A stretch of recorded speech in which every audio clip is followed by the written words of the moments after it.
Olá, minha amiga, olá, meu amigo. Vamos dar continuidade à nossa programação nesse curso Fechando Ética. Temos muita coisa para falar ainda, então não vamos nem perder tempo, né? Olha só, lembrando que na aula passada a gente falava sobre direito do advogado e eu disse que vai cair uma questão sobre isso.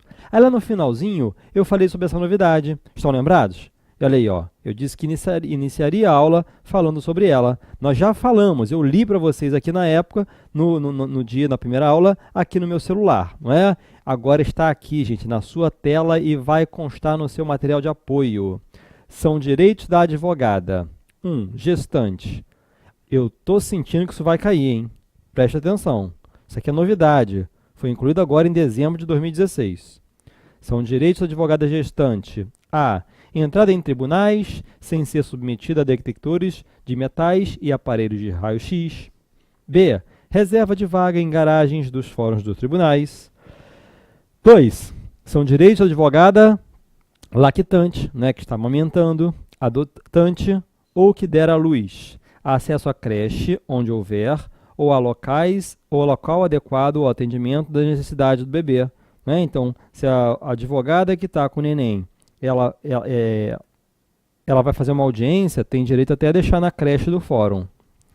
3. Direito da advogada gestante, lactante, adotante ou que der à luz. Preferência na ordem das sustentações orais e das audiências a serem realizadas a cada dia, mediante comprovação de sua condição. Gente, eu estou sentindo que isso aqui vai cair, ó.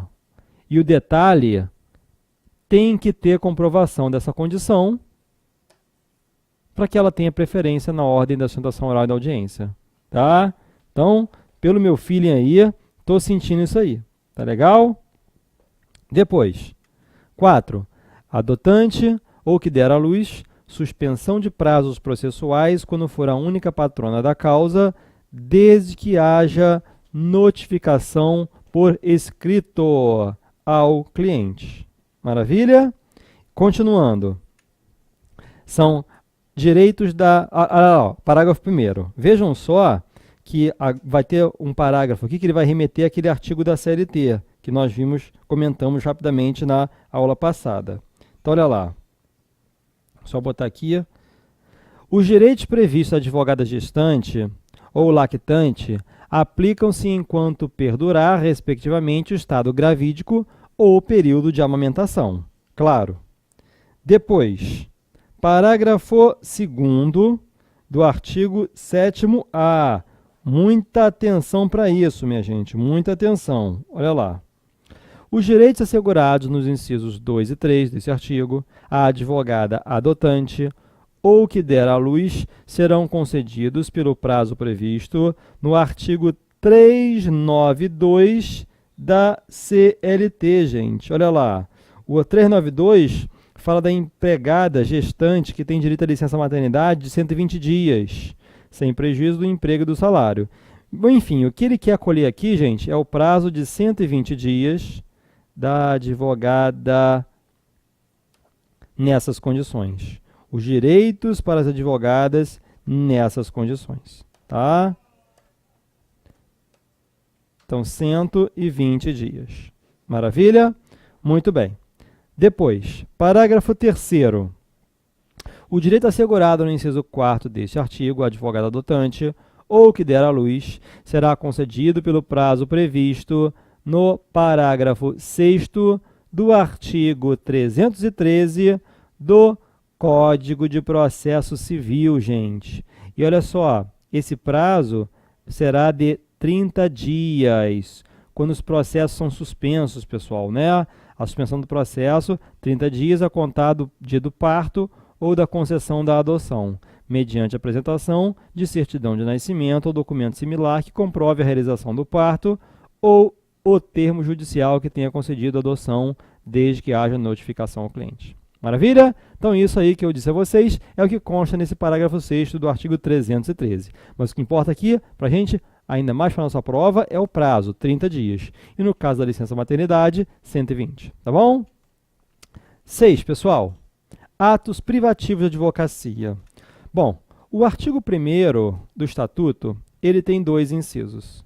E embora o inciso primeiro não diga, aqui nós temos os atos judiciais, aqueles que só podem ser praticados por advogado em juízo.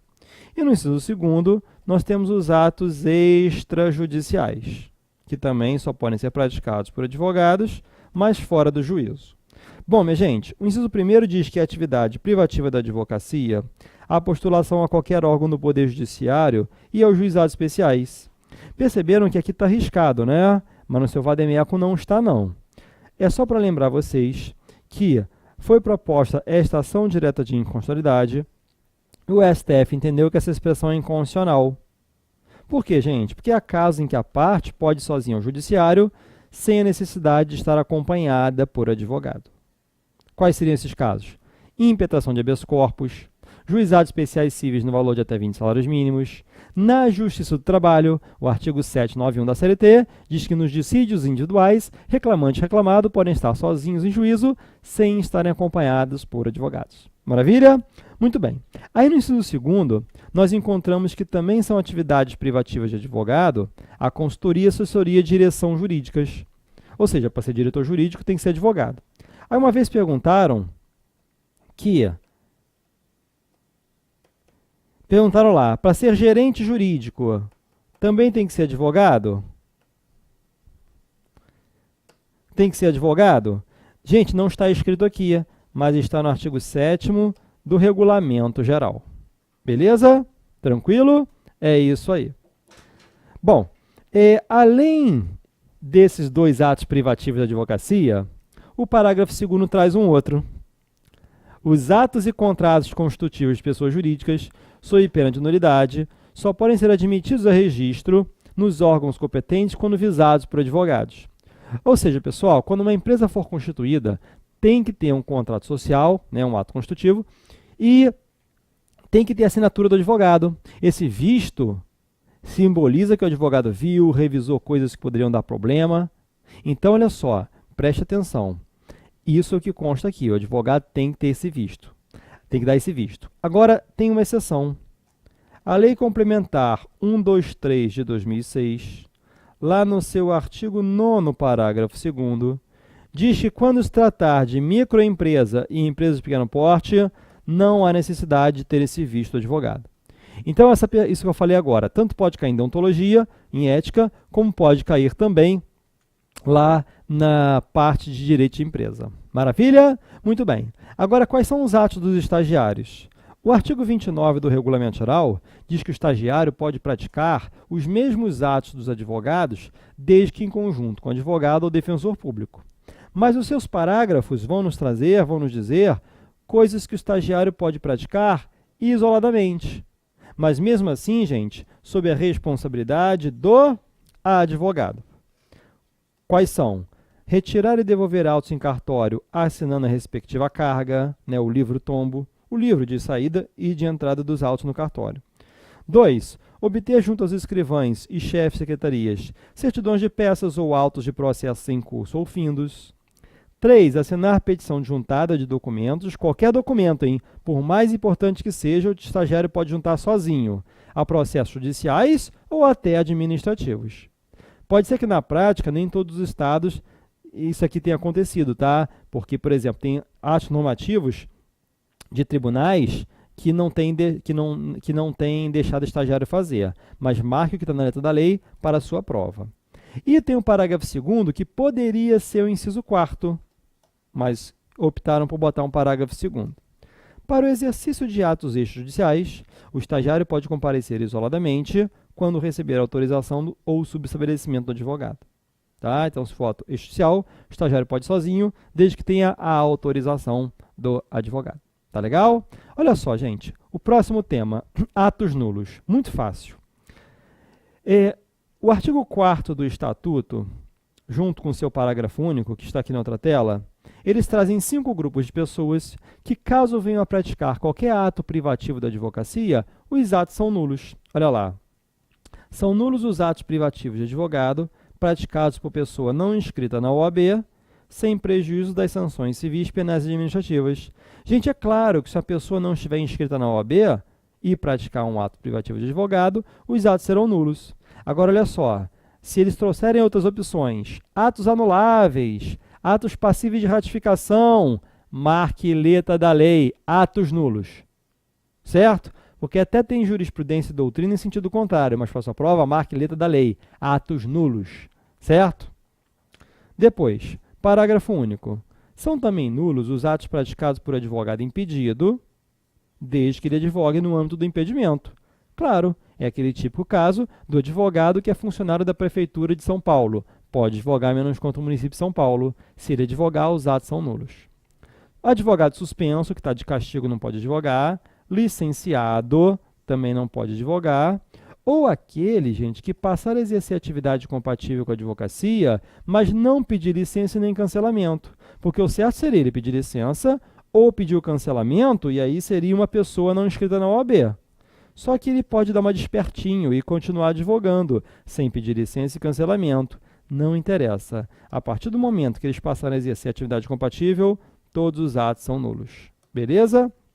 É isso aí. Bom, gente, próximo tema, responsabilidade funcional do advogado. Veja que eu estou pontuando, eu estou falando as mesmas coisas que eu falei lá nas 6 aulas do nosso curso completo, ou nas 5 aulas do curso Vamos Juntos, mas eu estou fazendo uma revisão, tá? Então eu vou direto ao ponto, não estou fazendo muitas brincadeiras, não estou ficando dando tantos exemplos, porque é para você revisar todo o material. Eu quero acertar as 10 questões para vocês, tá? Se você acertar 10, você acertar 9, porque se você acertar menos que isso, é porque a prova foi um absurdo. Tá legal? Aquela pergunta que nem o examinador saberia a resposta. Ele foi consultar o regulamento geral, naqueles detalhes chatos lá que ninguém consegue decorar, né? Enfim, então eu espero de verdade acertar as 10 questões para vocês. Na última acertei 9. Aqui eu não falei, nós conseguimos anular, porque a resposta estava no CPC novo, não estava no estatuto. E a pergunta era de acordo com o estatuto. Anulamos essa questão. Vamos lá, pessoal, força aí, rumo ao 10 em ética, hein? Bom, sobre responsabilidade funcional, nós sabemos que o advogado ele pode vir a ser responsabilizado na esfera civil, penal e disciplinar. Quando ele causar prejuízo ao cliente ou a terceiros, o artigo 32 do nosso estatuto diz que o advogado, quando por ação ou omissão, dolo ou culpa causar prejuízo ao cliente, será obrigado a reparar o dano. Bom, sobre responsabilidade penal, nós vimos na aula passada que o advogado atualmente tem imunidade à injúria e a difamação, né? O desacato, embora esteja na lei, foi considerado inconstitucional. Então, só injúria e difamação. Esses dois ele tem imunidade. Mas tem outros crimes que ele será punido, como violação do segredo profissional, retenção abusiva dos autos, né? E destruição de autos, que está no mesmo artigo do CP, Código Penal. Patrocínio infiel, que atraiu o seu cliente, por exemplo, fazendo um acordo com outra parte por debaixo dos panos e recebendo um dinheiro, prejudicando o seu cliente, né, forçando o cliente a fazer um acordo michuruca, mas está pegando dinheiro por debaixo dos panos da outra parte. Tergiversação, que é o crime de mudar de lado, patrocínio simultâneo, advogar ao mesmo tempo para as duas partes. A lei de temerária, gente, ela está bem próxima da litigância de má-fé. A parte pode ser punida nos próprios autos por litigância de má-fé, mas o advogado é quem conluio com o cliente, altera a verdade dos fatos ao propor uma ação. Quando o advogado em junto com o cliente, normalmente é cobrando dívida que já foi paga. O advogado pode ser punido por lei de temerária, mas em autos próprios, em autos separados. Tá bom? Volta para cá. E sobre responsabilidade disciplinar, nós temos as infrações e sanções disciplinares para conversar agora. E aí eu vou direto ao ponto. Claro que aqui a gente vai recordar alguns conceitos e depois nós vamos ao macete.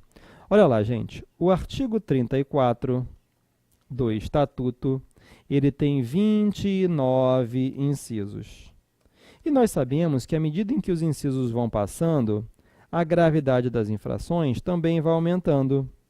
É por isso que nós podemos dizer que as infrações dos incisos 1º ao 16 são infrações de natureza leve, ou seja, são infrações leves. Do 17 ao 25, o negócio começa a ficar mais pesado. Então, nós temos as infrações graves. Do 26 ao 28, nós temos infrações gravíssimas. E o 29 é leve também. Deixaram por último, porque é uma infração típica do estagiário.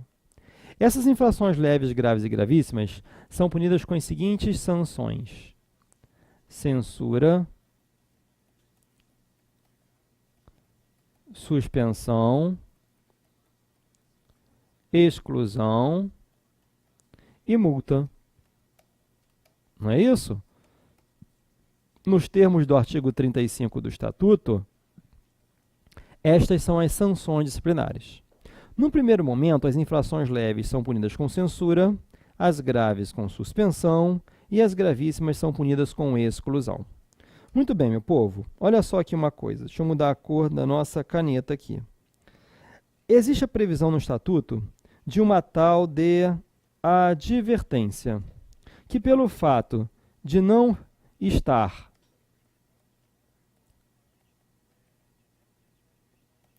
no artigo 35, está lá no 36, parágrafo único, a gente entende que não é sanção. Por que ela não é uma sanção? No primeiro momento, as infrações leves são punidas com censura. Só que se o advogado tiver circunstâncias atenuantes, qualquer uma das atenuantes do artigo 40 do Estatuto, minha gente, como, por exemplo, a primariedade, ou ele já exerceu um cargo na OAB como conselheiro, com assiduidade, né, e proficiência, ele exerceu esse cargo muito bem, ou ele estava na defesa de prerrogativas da advocacia, acabou exagerando e veio a cometer uma infração disciplinar, tá? Ou ainda, pessoal, o advogado já prestou relevante serviço à advocacia ou à causa pública. Se tiver qualquer uma dessas atenuantes, isso pode ser perguntado na sua prova também, hein, o artigo 40. A OAB vai dar uma chance ao advogado. Em vez de aplicar uma censura, vai converter numa simples advertência. Maravilha? É isso aí. Agora, olha só. As infrações graves são punidas com suspensão. Melhor dizendo, qual a diferença da censura para a advertência? A semelhança é que ambas as sanções permitem ao advogado continuar advogando. Só que, olha só, todos nós advogados temos na OAB uma ficha cujo nome é assentamento. Quando o advogado sofre uma censura, ele pode continuar advogando, só que ele está com a ficha suja.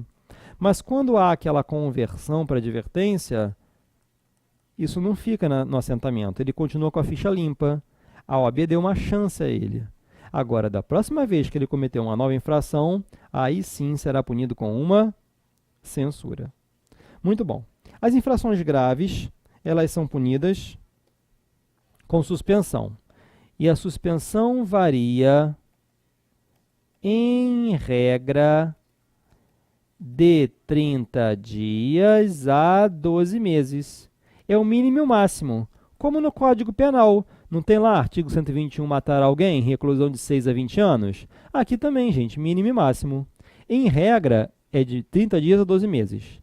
Só que tem 3 casos que estão no artigo 37, parágrafos 2º e 3º, em que a suspensão pode ser aplicada por prazo indeterminado, ou seja, pode até ultrapassar 12 meses.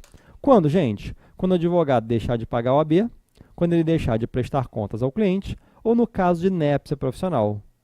Ou seja, o advogado tem que pagar a OAB, tem que prestar conta ao cliente e tem que prestar novas provas de habilitação. Que há quem entenda que é fazer um exame de ordem e há quem entenda que é fazer um curso de reciclagem. Tá? Para a sua prova, letra de lei. Vai ficar suspenso até prestar novas provas de habilitação. Pode ser que a resposta seja fazer um novo exame de ordem? Pode, gente, mas aí é entendimento da OAB e teria que estar muito bem detalhado lá na sua questão, certo?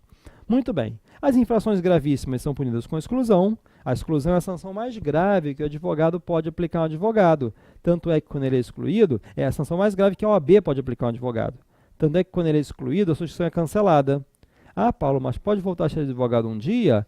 Claro que pode, gente, pedindo uma reabilitação, que é uma coisa que a gente vai ver daqui a pouquinho na nossa revisão. Bom, e a multa? Perceberam que a multa está ligada a uma censura ou uma suspensão, não é? Pois é, a multa é o que a gente chama de sanção acessória. Ela não é a principal como as outras. Quando ela é aplicada, ela vem acompanhando uma censura, uma suspensão, quando houver circunstâncias agravantes. E ela varia de 1 a 10 anuidades. Cuidado que na prova eles podem botar que é de 1 a 10 salários mínimos. Não, é de 1 a 10 anuidades. Ou, como diz a lei, a multa varia do valor de uma anuidade ao seu décuplo.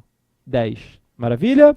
Muito bem, gente. Vocês teriam que decorar todos os casos leves, todos os casos graves, que são punidos com suspensão, lá em cima com censura, e todas as gravíssimas com exclusão. Fora que o artigo 36, inciso 3º do Estatuto, diz que a violação a qualquer outro artigo do Estatuto ou a qualquer outro artigo do Código de Ética é uma infração disciplinar. Ou seja, vocês teriam que decorar, gente, mais de 200 casos para acertar isso na prova. Só que eu vou recordar com vocês aquele macete que com 7 letras vocês vão acertar qualquer questão que vier sobre esse assunto. Vamos recordar? Olha aqui, ó. Quando a infração tiver dinheiro envolvido no meio, ou preencher, ou for uma das expressões aqui do FRIC,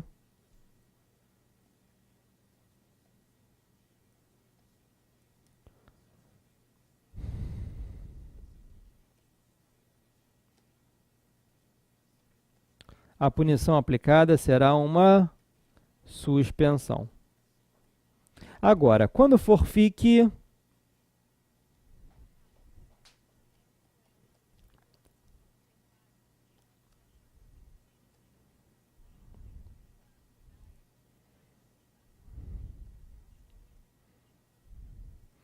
vai gerar uma exclusão. O que não tiver dinheiro nem FRIC nem FIC vai sobrar. E a sobra é punida com uma censura. Bom, gente, o que significa o FRIC, hein? Fraudar lei, reter autos, inépcia profissional, que é cometer muitos erros na profissão, né?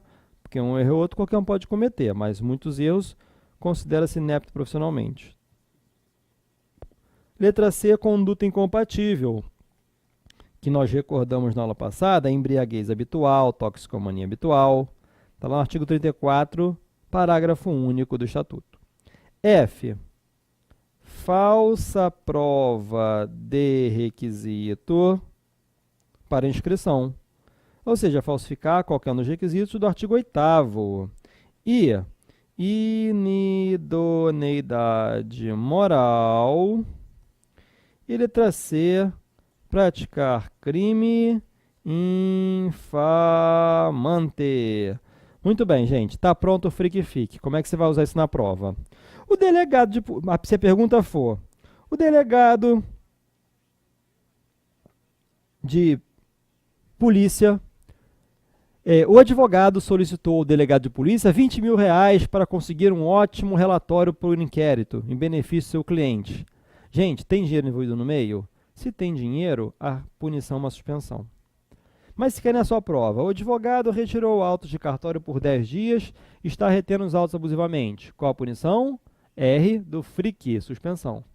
O advogado está constantemente embriagado e foi considerado praticante de conduta incompatível pela OAB, suspensão. O advogado está praticando atos com o objetivo de fraudar a lei. Qual a punição? Suspensão. O advogado praticou um crime infamante. Qual a punição? Exclusão. O advogado falsificou um diploma na época que se inscreveu da OAB. Foi descoberto que o diploma era falso. Ele fez falsa prova de um requisito. Qual a punição? Exclusão. Agora, gente, se te perguntarem, o advogado violou o segredo profissional.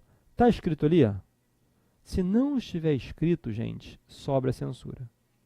O advogado mantém sociedade de advocacia de forma irregular. Está escrito ali? Manter sociedade irregular? Não, o que sobra é censura. O advogado abandonou a causa. Está escrito ali, gente? Abandonou o processo sem justo motivo. Está escrito ali? Se não estiver escrito, sobra a censura. Certo? Agora, existe uma exceção a esse macete. Qual que é?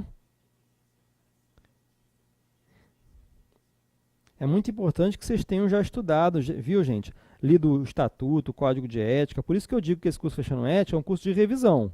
Eu tento fazer de uma maneira para que você que nunca estudou ética, porque tem faculdades que botam ética no história modelo, mas acabam não fazendo, tá? Não tendo aula. Eu sei que isso acontece. Mas, enfim, eu reviso aquilo que a gente viu no curso teórico e no Super UTI, e no intensivão, no Vamos Juntos, tá? Qual é a exceção, gente? Bom, nós vimos lá em cima que se tiver dinheiro é suspensão, mas tem um caso que tem dinheiro e vai ser censura. Por isso é uma exceção. É o caso do artigo 34, inciso 3º do Estatuto, que diz: constitui infração disciplinar agenciar causas mediante participação nos honorários a receber. Ou seja, são aqueles advogados que ficam dando comissão para quem indicar causas para ele. Tem dinheiro, ó, mediante participação nos honorários. Mediante participação nos honorários. Tem dinheiro, mas é censura. Beleza? Muito bem. Agora nós temos que recordar as promoções da OAB. Quais são, gente? Troque 2 censuras por uma suspensão e troque 3 suspensões por uma exclusão. Não é isso? Muito bem. Na verdade, a lei diz, pessoal, que a reincidência gera uma suspensão. Então, olha só, se cair na sua prova, o advogado foi censurado uma vez e agora cometeu uma infração, vamos supor, vamos ver aqui qual olha lá, desobedeceu intimação da OAB. Vamos à tela. O advogado que desobedece intimação da OAB. Está escrito ali, tem dinheiro free que eu fique? Não, o que sobrar é censura. Só que no nosso exemplo, ele já tinha uma censura. Com essa nova de agora, vai juntar, sua resposta vai ser o quê? Suspensão. Tá? Agora, na terceira suspensão, ele vai ser excluído. Só que excluir um advogado é uma coisa tão grave que tem que ter o voto de 2/3 de todos os membros do conselho competente. Tá? Essa vai ser a sua resposta na prova se isso cair. Tem que ter 2/3 de todos os membros do conselho competente. Tá? Em qualquer instância pela qual passar, sempre tem que ter o voto 2/3. Agora, olha só. No primeiro exemplo que eu dei, o advogado cometeu uma censura e depois cometeu uma outra leve que seria censura. Só que vai juntar e ele vai ser suspenso. Mas vamos supor que entre uma censura e a outra, né, que na verdade não chega nem a ter segunda censura. Na segunda já pega a promoção e transforma em suspensão. Né? Vamos supor que tem um intervalo de 10 anos ou de 15 anos entre uma e outra. Pessoal, vai ser suspensão sim. Porque para o advogado limpar sua ficha, ele tem que conseguir uma reabilitação. Olha aqui, ó. A reabilitação é um instituto que visa ocultar os efeitos da condenação. Isso está no artigo 41 do nosso Estatuto. Lá diz, pessoal, que é permitido ao que tenha sofrido qualquer sanção disciplinar requerer 1 ano após a punição, requerer a reabilitação em face para os efetivos de bom comportamento. Então, se eu fui censurado hoje, eu posso continuar advogando. Transitou em julgado, publicou hoje. Né? Quer dizer, o advogado tomou ciência hoje. Aliás, olha só, ótima pergunta. A OAB só vai dar publicidade à suspensão e à exclusão, porque são os 2 casos que o advogado não pode advogar, então ela publica para ninguém contratar aquela pessoa. Tá?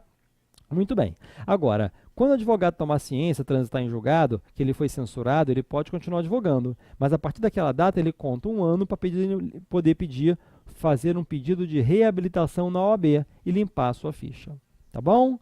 Agora, tem um caso que está no artigo 41, parágrafo único, que vai demorar um pouquinho mais para o advogado conseguir se reabilitar. É se também restar uma condenação criminal, porque antes de pedir a reabilitação na OAB, ele tem que conseguir a reabilitação criminal, que está lá no artigo 94 do Código Penal. Né? Olha só, minha gente, lá na reabilitação penal, a pessoa vai cumprir a pena, terminou de cumprir, espera 2 anos e vai no juízo da condenação fazer o pedido de reabilitação. Meio que antecipa aqueles 5 anos para reincidência. Se ela quiser fazer um concurso público, por exemplo, pede a reabilitação porque oculta os efeitos. Lá no Código Penal são 2 anos. Quando conseguir a reabilitação criminal, vai lá na OAB no dia seguinte, porque não precisa esperar, já passou mais de 1 ano que era necessário para a OAB, e pede uma reabilitação na OAB. Ou seja, isso já cai em prova. A reabilitação criminal é pressuposto da reabilitação disciplinar na OAB. Maravilha? Perfeito? É isso aí. Gente, nunca perguntaram alguma coisa em que a resposta foi advertência. Só quando perguntaram o que não é sanção, porque a advertência não é sanção. Mas pode ser que perguntem, sim. Ou seja, no Freak Fic tem que dar a censura, tem que dizer que ele tem atenuantes, e aí a conversão em advertência. Tá legal, pessoal? É isso aí. Voltamos no próximo bloco com mais assuntos.